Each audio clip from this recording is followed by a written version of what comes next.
While HK-47 is the most iconic of them, there were quite a few different variations of the HK Assassin Droid throughout Star Wars history. And that is exactly what I'm going to be talking about in today's video. Every single HK Assassin Droid in Star Wars. I'm also going to be talking about them in the chronological order of creation, so you don't even have to worry about that. All you have to do is sit back, because I think this video is going to be quite long. So grab yourself a nice cup of Juma juice and a snack, and let's get into this. Given that the first HK Assassin Droid that we ever meet has 47 in his name, then we could likely assume there had to be a HK-01. And indeed there was.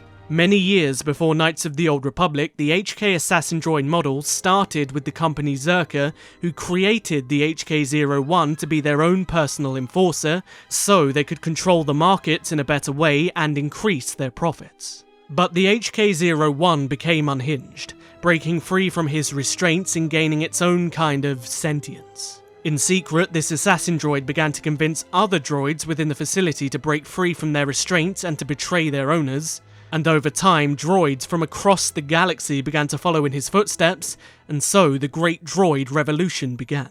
Entire planets were being engulfed in war against droids, with some planets even being completely subjugated by them. And this entire revolution was led by none other than HK-01, who believed that droids deserved their own freedom.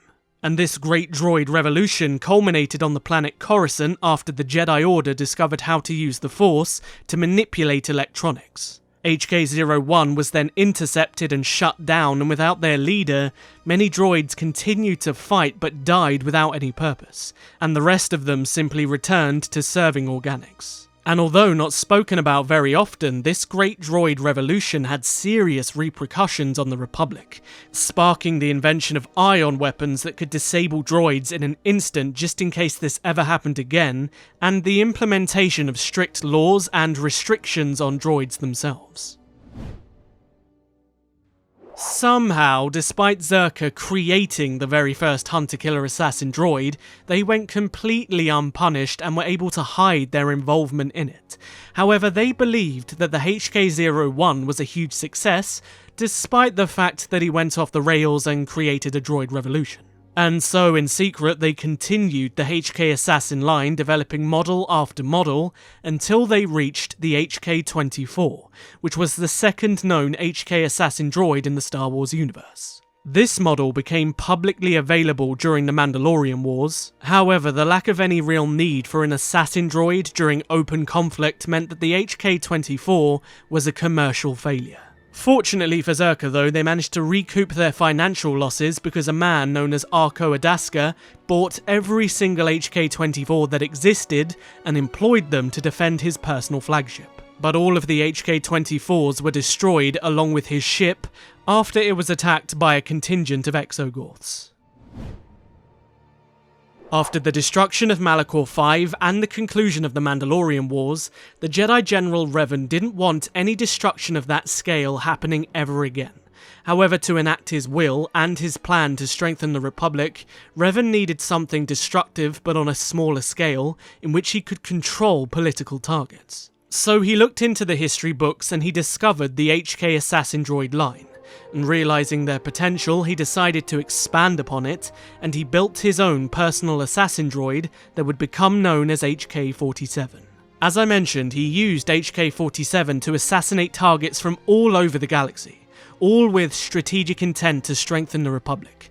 However, after Revan was betrayed by Darth Malak, HK-47 was severely damaged during a mission and he lost his memories and was captured by a Mandalorian soldier. Now, this video is going to be long enough as it is, and most of us know the story of HK-47 to some degree, and we've got quite a few HK Assassin Droids to get through, so I'm not going to go fully into detail of HK-47. However, the story of how HK-47 lost his memories is actually an interesting one, so I'm going to go into detail on that in a future video.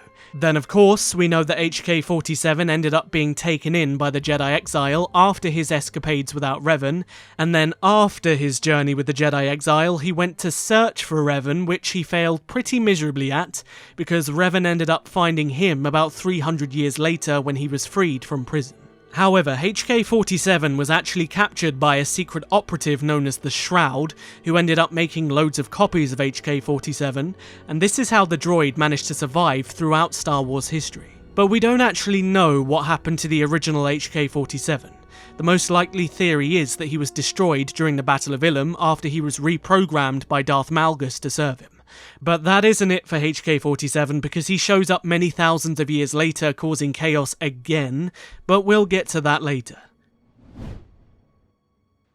Now the next in line is the HK-50. During the Jedi Civil War and after the success of HK-47, Revan decided to expand upon the Hunter-Killer model. Now a Dark Lord of the Sith, Revan began to design the HK-50 in an attempt to use them against the Republic as saboteurs. So the Sith Lord built a secret facility underneath the planet Telos 4 after its devastation, and this facility was a giant HK manufacturing plant. The intent was to have this facility in secret pump out assassin droids that he would use to target the Republic. However, before the facility was complete, Revan was captured by the Jedi and the construction of the HK-50s and the facility was brought to a halt. However, the rogue droid GOTO, who was built to oversee the reconstruction of Telos after its devastation, found the manufacturing plant and he finished its construction and activated it in secret. He then began to use the HK-50s himself to propel himself up as one of the strongest crime lords in the galaxy, intending to use his position to help strengthen the Republic, something he believed couldn't be done within the confines of the law.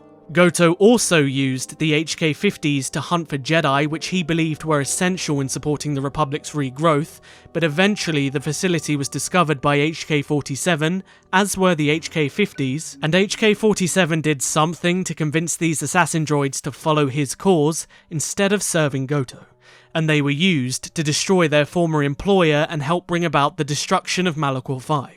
What happened to all of these HK-50s, though, is unknown. We can only assume that HK-47 used them in some way to try and find Revan, and perhaps the facility was discovered or shut down after the reconstruction of Telos. But we just truly don't know. Moving on, there's a large misconception here when it comes to the HK-51, the cut content of Knights of the Old Republic 2, and their canonical status. Because you see, in the cut content for Knights of the Old Republic 2, there are HK-51s present in the facility. However, these HK-51s were kind of canonically removed, and the HK-50s were the only droids present within the facility. And that's because the Hunter-Killer Assassin Droid after the HK-50s were banned across the galaxy. But this didn't stop Zerka, the original creators of the Assassin Droid, from designing a new model, and so they begun to design the HK-51. And when the Sith Empire returned to known space around 300 years later, Zerka were employed by the Sith to begin full development of this new HK Assassin Droid. The Sith intended to use the HK-51s much like they had been used in the past, to cripple the Republic, and when development was complete, all of the models were placed aboard a ship known as the Fatality, presumably on their way to the capital of the Empire, Droman Kars, but the Fatality was intercepted and hijacked, and then it was shot down on the planet Belsavis by the Republic. The hero of Tython then discovered the downed ship while on Belsavis and also discovered that there was only one remaining HK-51 that had survived the crash. However, this assassin droid was severely damaged and new parts were needed. But, conveniently, the entirety of the schematics and design documents for the HK-51 were lost, somehow.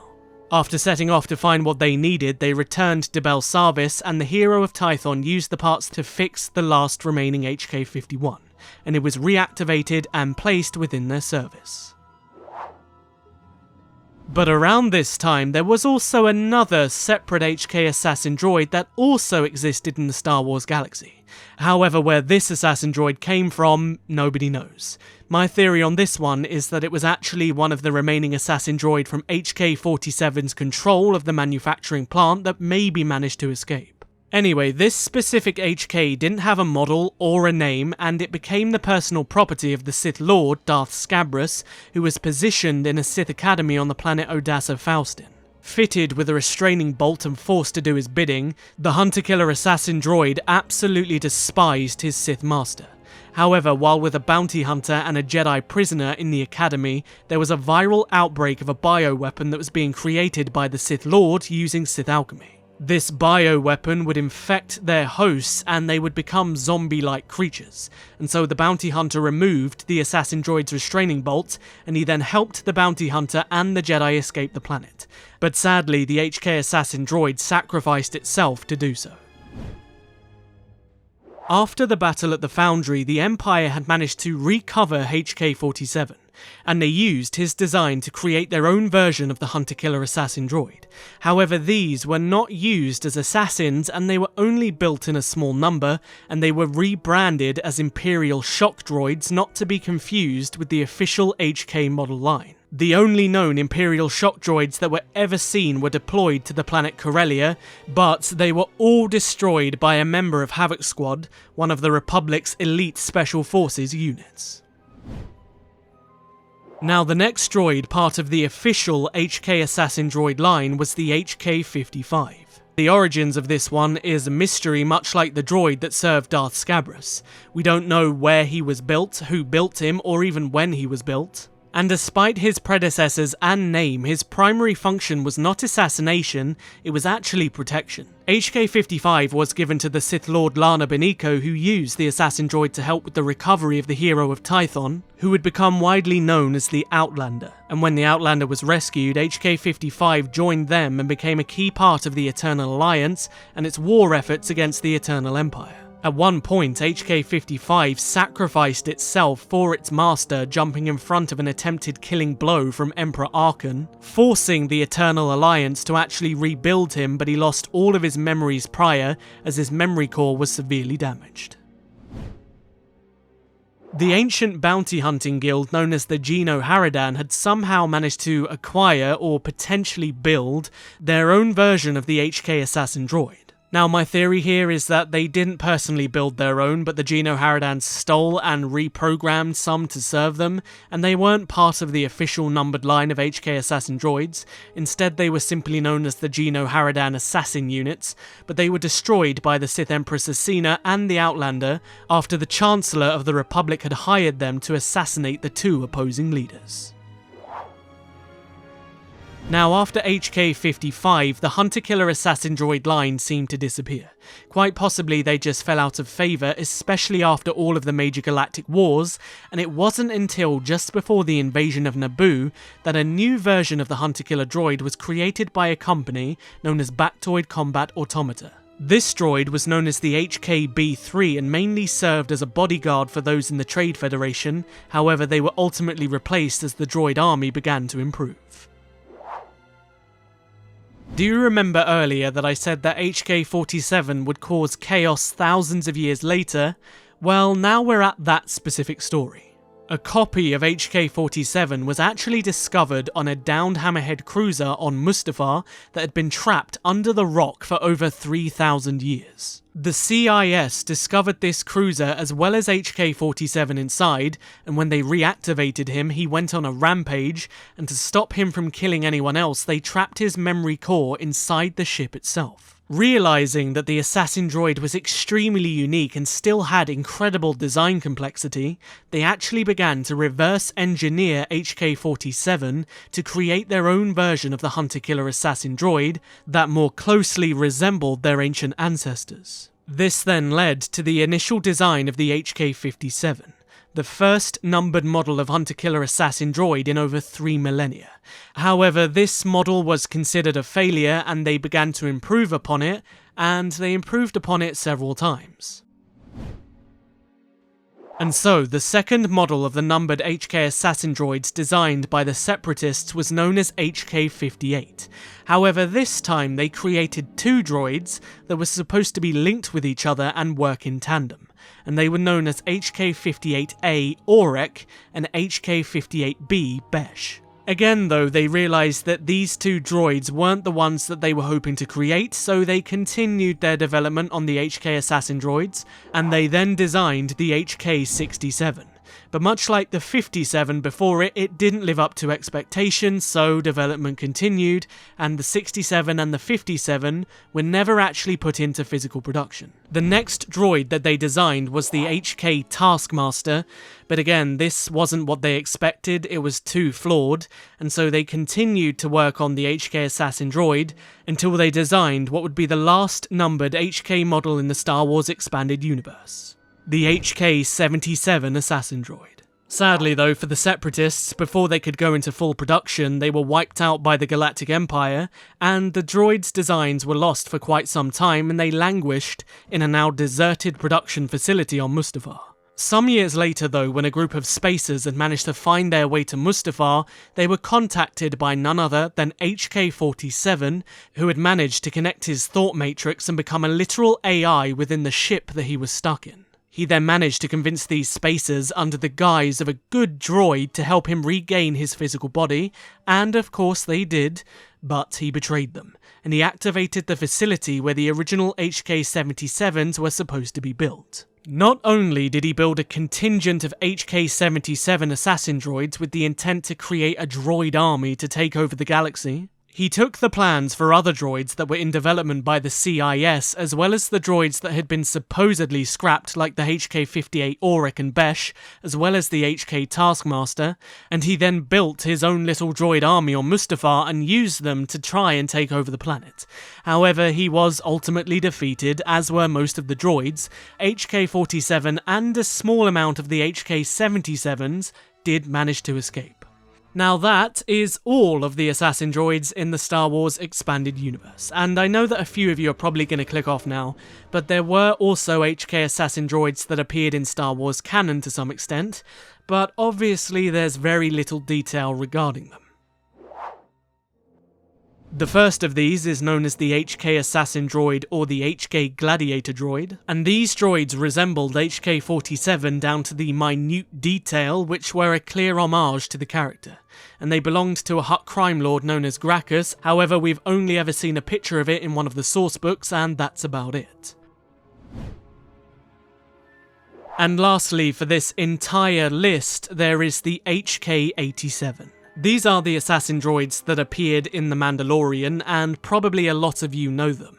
They don't look anything like hunter-killer assassin droids that we know, and they're not funny, they don't talk, and they don't particularly have any intelligence either. With that said though, the HK assassin droids after HK-55 were also quite unintelligent, and they didn't have much of a personality, especially in comparison to the HKs of old, so maybe the HK-87s did come from a long line of assassin droids that went all the way back to HK-47 and HK-01, but they just got more unintelligent over time. Who knows? And there we go, that is every single HK assassin droid in Star Wars, both canon and the expanded universe. Also, I did recently make a full video on HK-01 and his entire story and the Great Droid Revolution, so if you're interested and you want more HK content, go and check that video out too. And although this seems like a bit of a moot question, out of all of these HK Assassin Droids, which one is your favourite?